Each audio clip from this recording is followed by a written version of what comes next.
دیر کے لیے ذرا غور کریں، اگر اتنے بڑے مجمع میں کسی بندے کو کھڑا کیا جائے، عبداللہ کھڑے ہو اور حضور سیدی خالد میاں کے سامنے اور اتنے بڑے مجمع کے سامنے، یہ اللہ والوں کے علماء مشائخ کے سامنے کہا جائے عبداللہ کھڑے ہو، تو نے کل رات چوری کی تھی، تو وہ اس کی کیفیت کیا ہوگی؟ وہ کوشش کرے گا جھٹلانے کی، وہ کوشش کرے گا کچھ کہنے کی، وہ کوشش کرے گا باتیں بنانے کی، مگر اللہ کے بندو سوچو اگر چوری کرتے ہوئے اس کی ویڈیو بنا لی جائے اور ویڈیو بنانے کے بعد اس کو کچھ نہ کہا جائے اور اسکرین کے پردے پر چوری کرتا ہوا منظر دکھایا جائے کہ کس طریقے سے عبداللہ چوری کر رہا تھا، سوچو اس کی شرمندگی کا حال کیا ہوگا؟ کیا وہ انکار کر سکے گا؟ اللہ اکبر! کیا وہ باتیں بنا سکے گا؟ کیا وہ گفتگو کر سکے گا؟ اور پھر سوچو اس کی ذلت کا عالم کیا ہوگا؟ اندازہ کرو میرے آقا صلی اللہ علیہ وآلہ وسلم کے دیوانوں، قرآن کہہ رہا ہے فَمَن يَعْمَلْ مِثْقَالَ ذَرَّةٍ خَيْرًا يَرَهُ وَمَن يَعْمَلْ مِثْقَالَ ذَرَّةٍ شَرًّا يَرَهُ، ذرے برابر نیکی کی ہوگی اللہ وہ بھی دکھائے گا، اور جو گناہ کیا ہوگا اللہ وہ بھی دکھائے گا۔ اس کی حقیقی کیفیت کیا ہے یہ تو میدان محشر میں پتا چلے گا، لیکن ایک تصور تو قائم کریں۔ اللہ اکبر! راتوں کو زنا کے اڈوں کو آباد کرنے والوں، اگر وہی کیفیت رہی کہ انسان کے جرائم کے مناظر اسکرین پر چلائے جیسے جاتے ہیں، قدرت کے کیمرے میں جو گناہ کرتے ہوئے تمہارے مناظر قید کیے جا رہے ہیں، اگر اس کو اللہ اکبر اس غیور قہار و جبار نے میدان محشر کے اندر چلا دیا اور اپنی شان کے مطابق اس کو اوپن کر دیا، تو سوچو وہاں انسان کی ذلت کا عالم کیا ہوگا، انسان کی رسوائی کا عالم کیا ہوگا؟ ذرا کبھی غور تو کیا ہوتا؟ قرآن کہہ رہا ہے آخرت کے لیے کیا بھیجا؟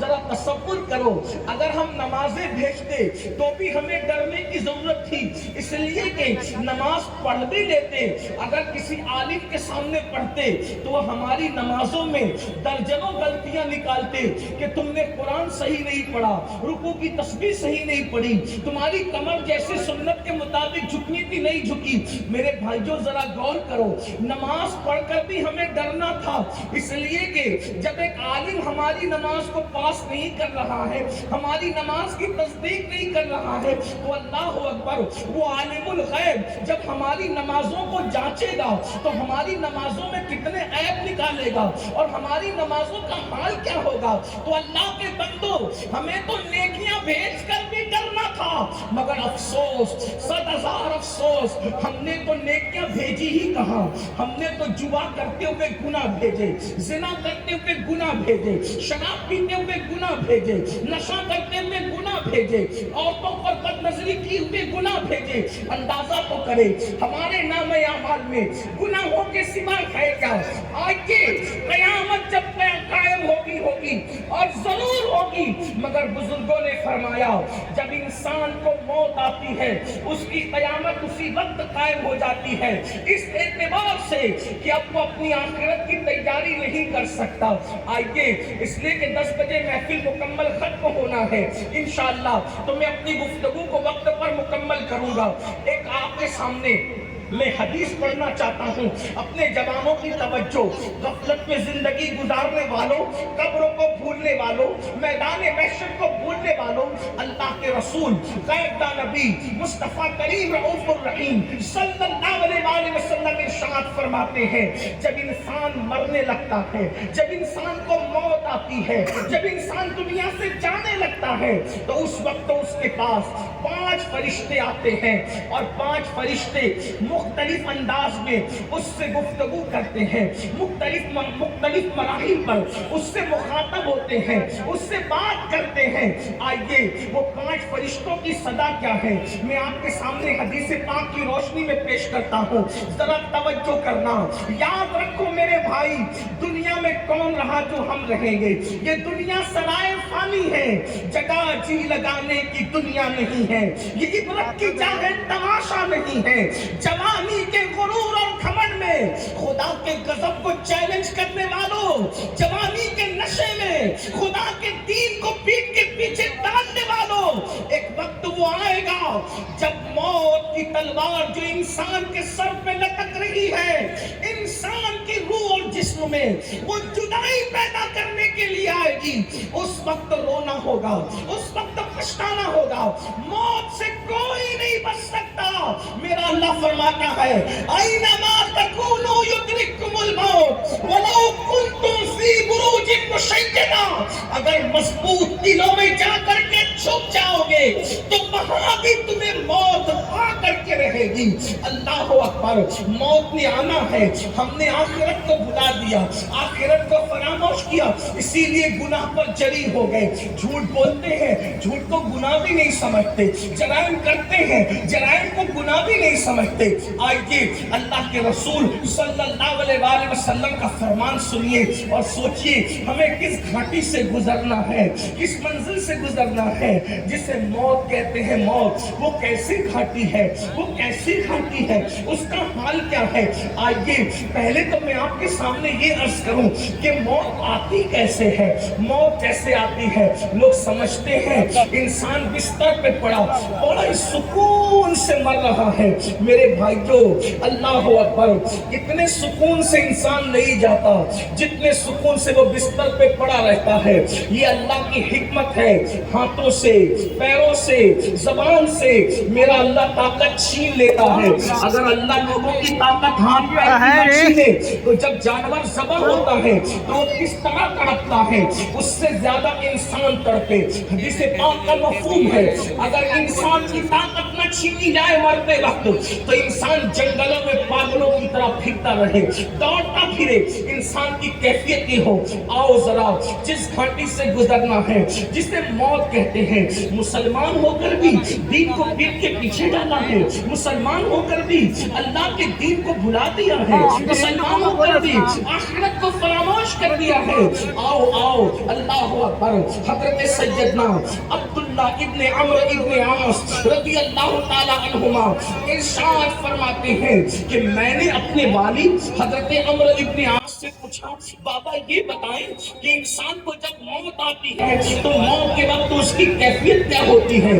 تو حضرت عمرو ابن عاص فرماتے ہیں اللہ اکبر، جیسے انسان زمین اور آسمان کو سمیٹ کر انسان کے سینے پہ رکھ دیا جائے تو کتنا بوجھ محسوس ہوگا، اس طرح کا بوجھ انسان کو موت کے وقت محسوس ہوتا ہے۔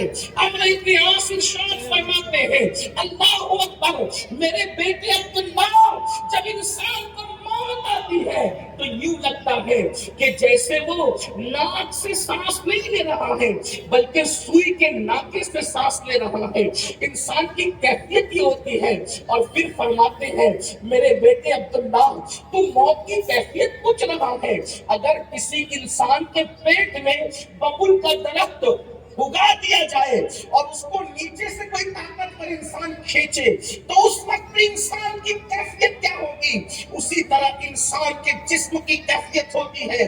کتنی بڑی گھاٹی سے گزرنا ہے، کانوں میں ایئر فون لگا کر گانوں سے جھومنے والوں، اللہ کے خوف میں رونے کی بجائے ہیرو ہیروئن کی جدائی کے مناظر دیکھ کے رونے والوں، اپنی موت کو یاد کر کے، موت کی تکلیف کو یاد کر کے اللہ کے خوف سے آنسو بہانے کی بجائے ڈراموں کو دیکھ کر رونے والوں، کبھی تصور تو کیا ہوتا یہ وہ حقائق ہیں جس کو فراموش نہیں کیا جا سکتا، یہ وہ حقائق ہیں جن کو بھلایا نہیں جا سکتا۔ اس انداز سے موت آتی ہے اور اس وقت تو 5 فرشتے آ کر انسان سے کلام کرتے ہیں، انسان سے گفتگو کرتے ہیں، انسان سے مخاطب ہوتے ہیں اور کیا کہتے ہیں؟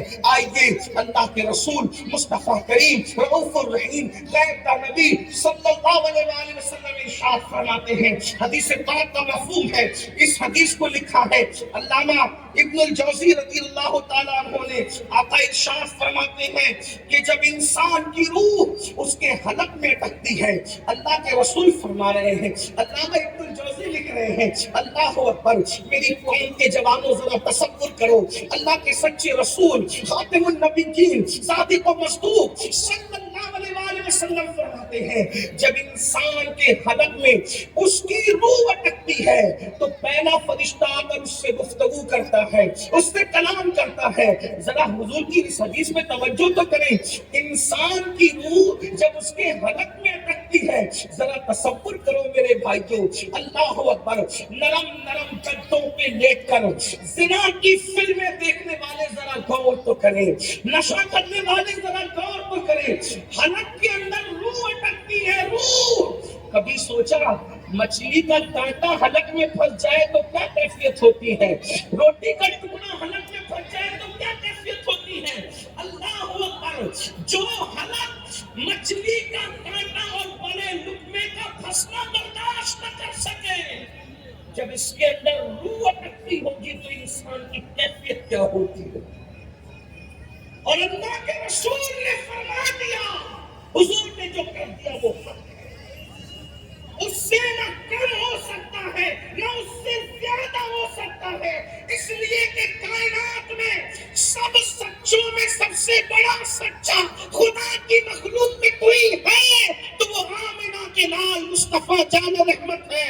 حضور اتنے سچے ہیں کہ ان کے سچا ہونے کی گواہی ان کے دشمن بھی دیتے نظر آتے ہیں، اتنے سچے رسول۔ اللہ اکبر، فرماتے ہیں جب انسان کے حلق میں اس کی روح اٹکتی ہے تو پہلا فرشتہ آ کر اس کو پکار کر کہتا ہے، اے آدم کے بیٹے، تیرا طاقتور بدن کہاں گیا؟ فرشتہ اس سے مخاطب ہو کر کے کہہ رہا ہے، آدم کے بیٹے، یہی بدن پر غرور کرتے ہو نا، اسی جسم پر گھمنڈ کرتے ہو نا؟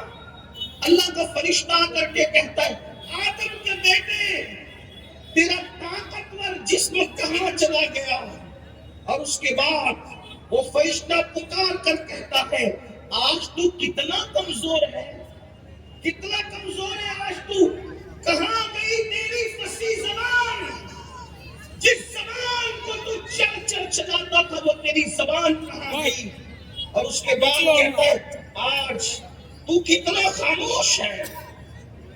اللہ اکبر، فرشتہ کہتے ہیں، آج تو کتنا خاموش ہے، تیرے عزیز و اقربا، تیرے گھر والوں نے تجھے کہاں چھوڑ دیا، تجھے تنہا چھوڑ دیا، تجھے اکیلے چھوڑ دیا۔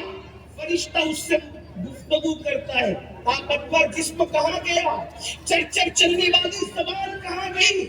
آج تو کتنا چپ ہے، خاموش ہے۔ اور انسان کتنا خاموش ہوتا ہے مرتے وقت، آنکھوں سے ٹکٹکی باندھ کر بس سب کو دیکھتا ہے، کلام کرنے کی بھی طاقت نہیں رہتی۔ اس منظر کو یاد کرو اللہ کے بندو، آخرت کو بھولنے والوں اس منظر کو یاد کرو، قبر کو بھولنے والوں اس منظر کو یاد کرو۔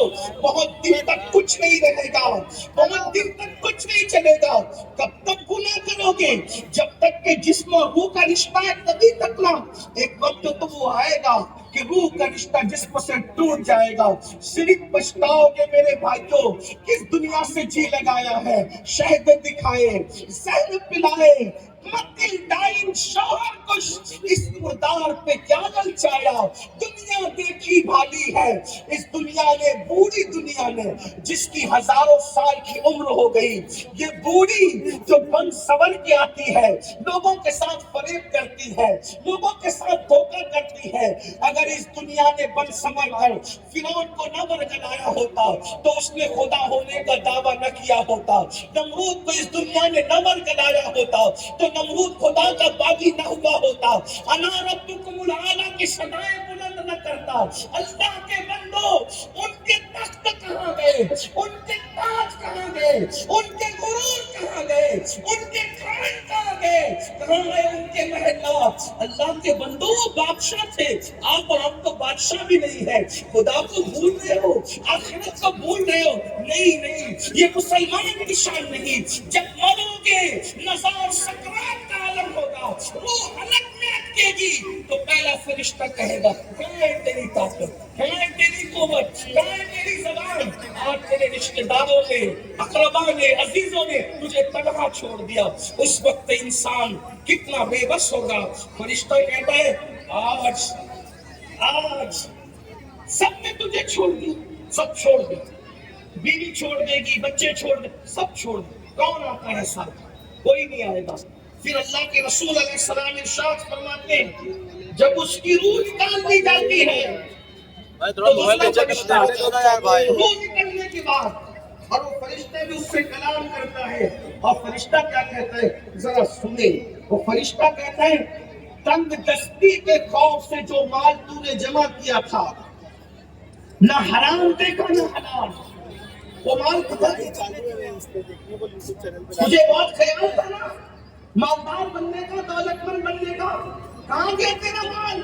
اور سوچو وہ مال گیا جاتا کہاں ہے؟ ادھر انسان مرا، ادھر بہویں پلان کرتی ہے کہ ہمارے حصے میں کتنا آئے گا، میرے شوہر کے حصے میں، بیٹے پلان کرتے، داماد پلان کرتے۔ بھائیوں سوچو تو صحیح، آج کے دور میں تو جیتے جی اولاد کام نہیں آ رہی ہے، مرنے کے بعد کون مغفرت کی دعا کرے گا، کون بخشش کی دعا کرے گا؟ ذرا غور تو کرو، کچھ کرو اپنے لیے، اس لیے کہ دنیا میں ہمیشہ نہیں رہنا۔ صوفیہ فرماتے ہیں اے انسان جس زندگی میں تو اتراتا پھرتا ہے، تیری زندگی کی بنیاد کتنی ہے، تیری زندگی کی میعاد کتنی ہے، تیری زندگی ہے کتنی؟ تو صوفیہ فرماتے ہیں پیدا ہوئے تو کان میں اذان دی گئی، مر گئے تو نماز جنازہ پڑھی گئی، اذان بھی ہو گئی، اقامت بھی ہو گئی، اقامت اور جماعت کے درمیان جتنا ٹائم رہتا ہے بس اتنی تیری زندگی کا وقفہ ہے۔ اب اتنی چھوٹی سی زندگی میں چاہے تو اللہ کو راضی کر کے جنتی ہو جا یا خدا کو ناراض کر کے جہنمی ہو جا، کیا چاہتے ہو؟ کیا چاہتے ہو بتاؤ؟ وہ فرشتہ کہتا ہے روح نکلنے کے بعد تنگ دستی کے خوف سے مال جمع کرنے والے بتا تیرا مال کہاں گیا؟ تو نے تباہی اور بربادی سے بچنے کے لیے عیش و